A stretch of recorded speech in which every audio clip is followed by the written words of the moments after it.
সব সময় জ্ঞান অনেকের পছন্দ নাই হতে পারে। তো সেই কারণে অনেকে ভিডিও দেখে যদি জ্ঞানের কোনো কথা শোনে, তারা ইচ্ছা হলে জ্ঞান শুনলো, আর অনেক সময় স্কিপ করে দেখে বেরিয়ে চলে যায়। তো আজকের ভিডিওটা শুধুই আমি খাদ্যরসিকদের জন্যই বানিয়েছি, এখানে কোনো জ্ঞান নেই। অনেকেরই খাবারের প্রতি প্রচুর টান থাকে, তারা সত্যি বাঙালিয়ানা খাবার পছন্দ করে, এবং শুধু বাঙালিয়ানা কেন, আরও অনেক রকম খাবারই পছন্দ করে। তো আজকের ভিডিও তাদের উদ্দেশ্যেই।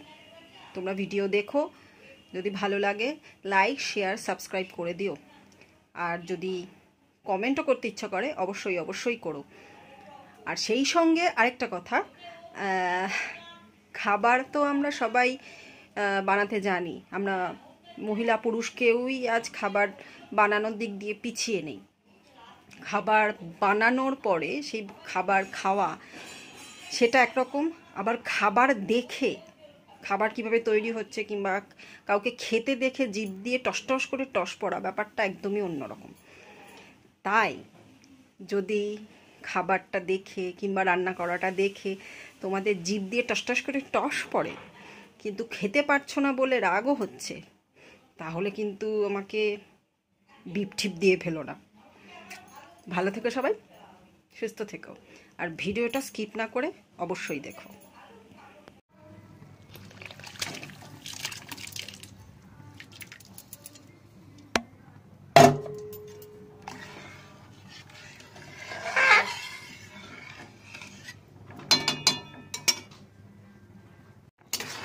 এই খিচুড়িটা বানানোর জন্যে আমি আগেই মশলাগুলোকে কষিয়ে নিয়েছি। গোটা গরম মশলা দিয়ে দিয়েছি আগে তেলের মধ্যে, সঙ্গে শুকনো লঙ্কা ফোড়ন, জিরে আর একটু বড় এলাচ দিয়েছি। এছাড়া জিরে গুঁড়ো, ধনের গুঁড়ো, সামান্য পরিমাণে নুন আর আদা বাটা দিয়ে মশলাটাকে ভালো করে কষিয়ে নিয়েছি। তারপরে গরম জল দিয়ে একটুখানি ফুটিয়ে তারপরে মুগ ডালটা দিয়ে দিয়েছি। মুগ ডালটা খানিকটা সিদ্ধ হতে না হতেই কাঁচা লঙ্কা ফাটিয়ে দিয়ে দিলাম। আলুটা যেহেতু চন্দ্রমুখী নিইনি, জ্যোতিমুখী, তাই আলুটা সিদ্ধ হতে টাইম লাগবে, তাই ভেজে নিয়ে আলুটা আগে ছেড়ে দিলাম। এবারে একটু কাশ্মীরি মির্চ, যেটাতে একটু রং হবে, সেটা দিয়ে দিলাম। হলুদ গুঁড়ো আগেই দিয়ে দিয়েছিলাম।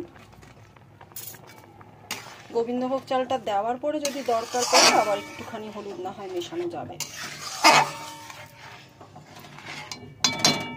ভালো করে ফুটুক। এদিকে খিচুড়ির ডালটা ভালো করে ফুটুক, আমি ততক্ষণে কুমড়ি ভাজির জন্যে কুমড়োটা কেটে ফেলি। খিচুড়ি দিয়ে কুমড়ো ভাজা আর বেগুন ভাজা বেশ ভালোই লাগে। আজকে খিচুড়ি খাওয়ার মানসিকতা আমার ছিল না, কিন্তু গত কদিন আগে আমার মা বলছিল অনেকদিন খিচুড়ি খাওয়া হয় না, তো ভাবলাম আজকে খিচুড়ি করে মাকে সারপ্রাইজ দেব। আর খিচুড়ি হলে মা তো শুধু একাই খাবে না, সবাই খাবে, অল্প অল্প করে হলেও খাবে, তাই সেরকমভাবেই বানিয়ে নিচ্ছি। কুমড়োগুলোর ডগা সরু সরু করে কেটেছি ঠিকই, তাও একটু মাঝখান দিয়ে চিড়ে দিলাম, যাতে করে নুন হলুদটা খুব ভালো করে মেশে। কুমড়ো ভাজা আর এই যে বেগুন।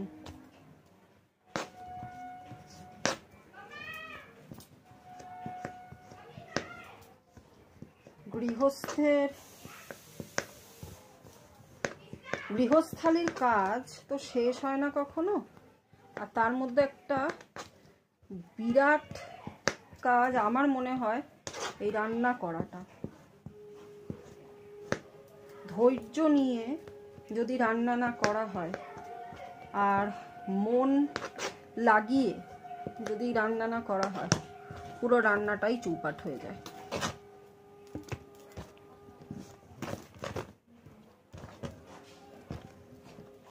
রান্না চৌপাট মানে রসনার তৃপ্তিতে গন্ডগোল, বাড়ির মানুষদের মন মেজাজে গন্ডগোল, ফলাফল বাড়ির গৃহিণীদের মানসিকতায় গন্ডগোল, মোট কথা সব কিছুই জগা খিচুড়ি, তাই না বলো বন্ধুরা?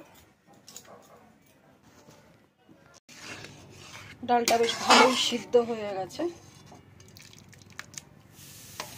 এইবারে আরেকটু গরম জল দেব, দিয়ে গোবিন্দভোগ চালটা মিশিয়ে নেব।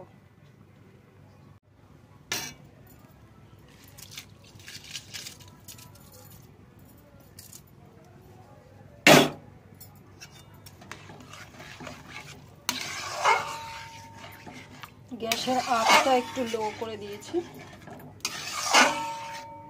এবার আস্তে আস্তে এটা হোক, মিডিয়াম আছে, একেবারেই লো আছে, একটু মিডিয়াম আঁচ করে দিই।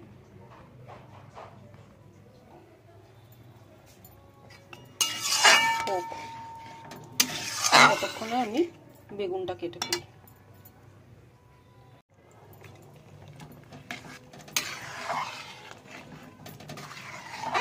চাল ডাল দুটোই ফুটে উঠেছে, এবারে শিমটা দিয়ে দিয়েছি। একটু ভালো করে হোক, যখন একটু টান টান হবে একটু একটু করে গরম জল দিয়ে আরো সিদ্ধ হতে থাকবে। এখনই গন্ধ বেরিয়ে গেছে হালকা হালকা। খিচুড়ির গন্ধের সাথে একটা পুজো পুজো ব্যাপার, একটা পুজোর গন্ধ যেন আসে। বাড়িতে পুজো লাগলে মনে হয় যেন খিচুড়িটা সেখানে মাছ, ঠিক সেই রকম মনে হচ্ছে। বেগুনটা পোকা, এই দেখো, যাই হোক কেটে কুটে বাদ দিয়েই বেরিয়েছে। বেগুনে পোকা হওয়া মানে বেগুনটি ভালো জাতের বেগুন, এর মধ্যে কোনো রাসায়নিক সার দেওয়া নেই। সাধারণত চাষির হাতে তৈরি বেগুন, যেগুলোতে হাইব্রিডেড সার দেওয়া থাকে না, সেগুলোতেই পোকা ধরে। তাই পোকা হোক, কিন্তু টাটকা, খেয়ে মজা আছে।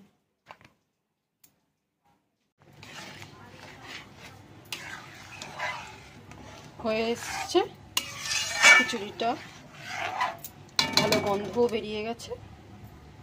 এবার ঘি আর গরম মশলা, এই ঘি দিয়ে দিলাম।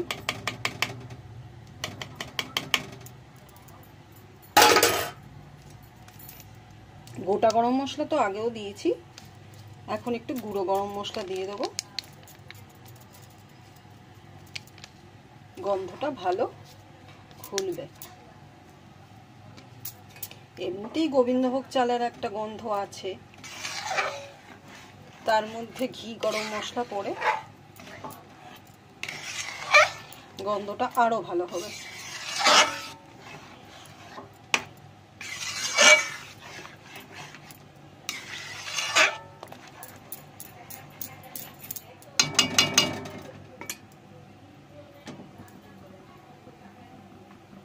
হয়ে গেল, কমপ্লিট।